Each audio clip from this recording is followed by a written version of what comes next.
പുതിയൊരു വീഡിയോയിലേക്ക് എല്ലാവർക്കും സ്വാഗതം. അപ്പോൾ ഇന്നത്തെ വീഡിയോ എന്ന് പറഞ്ഞിട്ടുള്ളത് മടക്കി ചപ്പാത്തിൻ്റെ റെസിപ്പി ആയിട്ടാണ് വന്നിട്ടുള്ളത് കേട്ടോ. അപ്പോൾ വീഡിയോ ഫുള്ളായിട്ട് കാണുക. അപ്പോൾ അതെങ്ങനെ ഉണ്ടാക്കിയെടുക്കുന്നത് നോക്കാം. അതിന് വേണ്ടിയിട്ട് ഞാനിപ്പം 1 കപ്പ് ചോറ് എടുത്തിട്ടുണ്ട്. അത് മിക്സിൻ്റെ ചെറിയ ജാറിലിട്ടുകൊണ്ട് നന്നായിട്ടൊന്ന് പേസ്റ്റ് രൂപത്തിലാക്കിയിട്ടൊന്ന് അരച്ചെടുക്കുന്നുണ്ട് കേട്ടോ. ആവശ്യത്തിന് വെള്ളം കൂടി ചേർത്ത് കൊടുക്കുക. പിന്നെ ഈ ഒരു ടൈമിൽ ഉപ്പ് വേണമെങ്കിൽ ചേർത്ത് കൊടുക്കുക. ഇല്ലാന്നുണ്ടെങ്കിൽ നേരിട്ട് നമ്മുടെ ഗോതമ്പ് പൊടിയിൽ ഇട്ട് കൊടുത്താലും മതി കേട്ടോ. എന്നിട്ട് ഇപ്പം ഞാൻ കുറച്ചധികം തന്നെ ആട്ടപ്പൊടി എടുത്തിട്ടുണ്ട് കേട്ടോ. എന്നിട്ട് അതിലേക്ക് ഈ ചോറിൻ്റെ മിക്സ് ഉണ്ടല്ലോ, നല്ല തിക്കായിട്ട് തന്നെ അരച്ചെടുക്കുക. വെള്ളം വല്ലാതെ കൂടി പോകണ്ട. അപ്പോൾ അത് ഒഴിച്ചു കൊടുക്കുന്നുണ്ട്. പിന്നെ ഈ ഒരു ടൈമിൽ നിങ്ങൾക്ക് വേണമെന്നുണ്ടെങ്കിൽ ഈ ഒരു ഗോതമ്പ് പൊടിയിലേക്ക് എന്താ പറയുക, കുറച്ച് ഓയിലൊന്ന് ഒഴിച്ചു കൊടുക്കുക കേട്ടോ. എന്നിട്ട് ഇതുപോലെ ഒന്ന് നന്നായിട്ടൊന്ന് കൈവച്ച് മിക്സാക്കി കൊടുത്തിട്ട് ഒന്ന് കുഴച്ചെടുക്കുന്നുണ്ട്. എന്നിട്ട് അതിൻ്റെ മേലെ ജസ്റ്റ് ഒന്ന് ഞാൻ ഓയിൽ കുറച്ചൊന്ന് ആക്കി കൊടുക്കുന്നുണ്ട് കേട്ടോ. ഇത് ഫുള്ളായിട്ട് ഗോതമ്പ് പൊടിയിൽ ഉണ്ടാക്കിയെടുക്കണമെന്നില്ല. കുറച്ച് ഗോതമ്പ് പൊടിയും പിന്നെ കുറച്ച് മൈദയും കൂടിയും ഇട്ട് രണ്ടും കൂടി മിക്സഡ് ആക്കിക്കാണ്ട് ചെയ്യുമ്പോൾ ഒന്നുകൂടെ നല്ല പെർഫെക്റ്റ് ആയിട്ട് കിട്ടും കേട്ടോ. അപ്പോൾ അത് അവിടെ ഞാൻ കുറച്ച് ടൈം ഒരു 5 മിനിറ്റ് ഒന്ന് റെസ്റ്റ് ചെയ്യാൻ വേണ്ടിയിട്ട് വെക്കുന്നുണ്ട്. അതിൻ്റെ ആവശ്യമൊന്നുമില്ല. ഞാനിപ്പം കറി ഉണ്ടാക്കാനുള്ള ആവശ്യത്തിന് വേണ്ടിയിട്ട് അങ്ങനെ അടച്ചു വെച്ചതാണ്.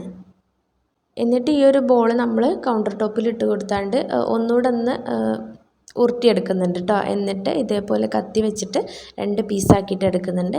എന്നിട്ട് ഓരോ പീസൊന്നും ഇപ്പോൾ ഞാൻ അത്യാവശ്യം നല്ല വലുപ്പത്തിൽ തന്നെയുള്ള ഓരോ ബോൾസാക്കിയാണ്ട് ഒന്ന് കട്ട് ചെയ്തെടുക്കുന്നുണ്ട്.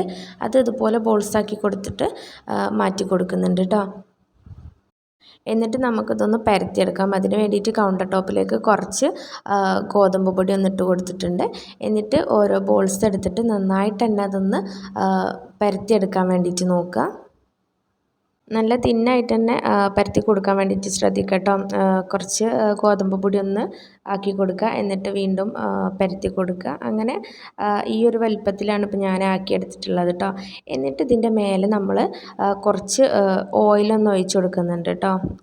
എന്താ പറയുക, ആ ഒരു ഷീറ്റ് ഫുള്ളായിട്ട് ഒന്ന് ഓയിലൊന്ന് തടവി കൊടുക്കുക.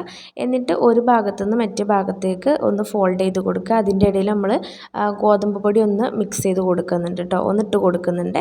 അപ്പം ഇത് ഈ സൈഡിൽ നിന്ന് ഫോൾഡ് ചെയ്യുന്നത് നേരെ ഓപ്പോസിറ്റ് സൈഡിൽ നിന്ന് ഫോൾഡ് ചെയ്ത് കണ്ട് പിന്നെ എന്താ പറയുക, ഈ സൈഡും അപ്പുറത്തെ സൈഡും അങ്ങനെ ഫോൾഡ് ചെയ്താലും കുഴപ്പമില്ല. ഇതിപ്പോൾ ഞാൻ ഈ ഒരു രീതിക്കാണ് ഫോൾഡ് ചെയ്തെടുത്തിട്ടുള്ളത്. അങ്ങനെ എല്ലാതും അങ്ങനെ ചെയ്തെടുത്തിട്ടുണ്ട് കേട്ടോ. എന്നിട്ട് ഈ ഒരു ഇത് ഒന്നും കൂടി നമ്മളൊന്ന് മിക്സാക്കി എടുക്കുക കേട്ടോ. ഈ മടക്കിയിട്ടുള്ള ഈ ഒരു സംഭവം നമ്മൾ ഒന്നും കൂടി കൗണ്ടർ ടോപ്പിലിട്ട് കണ്ട് പൊടിയൊക്കെ ഒന്ന് ആക്കി കൊടുത്തിട്ട് നന്നായിട്ടൊന്ന് നല്ല തിന്നായിട്ട് തന്നെ ഒന്ന് പരത്തിയെടുക്കുന്നുണ്ട്. ഓയിലും ഈ പൊടിയും കൂടി നമ്മൾ ഇട്ട് കൊടുക്കുമ്പോൾ നല്ല ലെയറായിട്ട് കിട്ടാൻ വേണ്ടിയിട്ട് ഇത് ഹെൽപ്പ് ആക്കുന്നുണ്ട് കേട്ടോ. അപ്പം ഈ ഒരു രീതിയിൽ നിങ്ങൾക്ക് ഫോൾഡ് ചെയ്യുക, അല്ലാതെ 2 ഭാഗവും അങ്ങനെ ഫോൾഡ് ചെയ്തിക്കാണ്ട് അങ്ങനെയും ചെയ്യുക കേട്ടോ.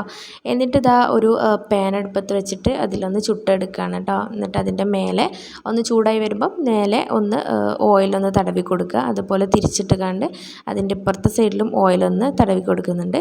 എന്നിട്ട് തിരിച്ചും മറിച്ചിട്ട് കണ്ട് ഇതൊന്ന് വേവിച്ചെടുക്കുക. അപ്പോൾ തന്നെ നല്ല ലെയറൊക്കെ ആക്കിയിട്ട് ഇത് നമുക്ക് കിട്ടും കേട്ടോ. പിന്നെ നമ്മൾ പ്രത്യേകം ശ്രദ്ധിക്കാനുള്ളത്, തീ നമ്മൾ ഒരു മീഡിയം ടു ലോ ഫ്ലെയിമിൽ വെച്ചിട്ട് വേണം ചെയ്തെടുക്കാൻ. ഹൈ ഫ്ലെയിമിൽ ഇടരുത്. കാരണം അതിൻ്റെ ഉള്ളിലുള്ള ഓരോ ലെയേഴ്സും ഒന്ന് വെന്ത് കിട്ടേണ്ടി വരും. അപ്പോൾ അതുകൊണ്ട് തന്നെ മീഡിയം ഫ്ലെയിമിൽ ഇട്ടിട്ട് വേണം തിരിച്ചു മറിച്ചൊക്കെ ഇട്ട് കൊടുക്കാനായിട്ട് കേട്ടോ. അങ്ങനെ ഇപ്പോൾ ഞാൻ എല്ലാതും ചെയ്തെടുത്തിട്ടുണ്ട്. അപ്പം ഇത്രയേ ഉള്ളൂ. നല്ല സുഖമാണ് ഉണ്ടാക്കിയെടുക്കാൻ. കുട്ടികൾക്കായാലും നല്ല ഇഷ്ടമാവുന്നൊരു ചപ്പാത്തിൻ്റെ റെസിപ്പിയാണ് കേട്ടോ. മടക്ക് ചപ്പാത്തിയാണ്.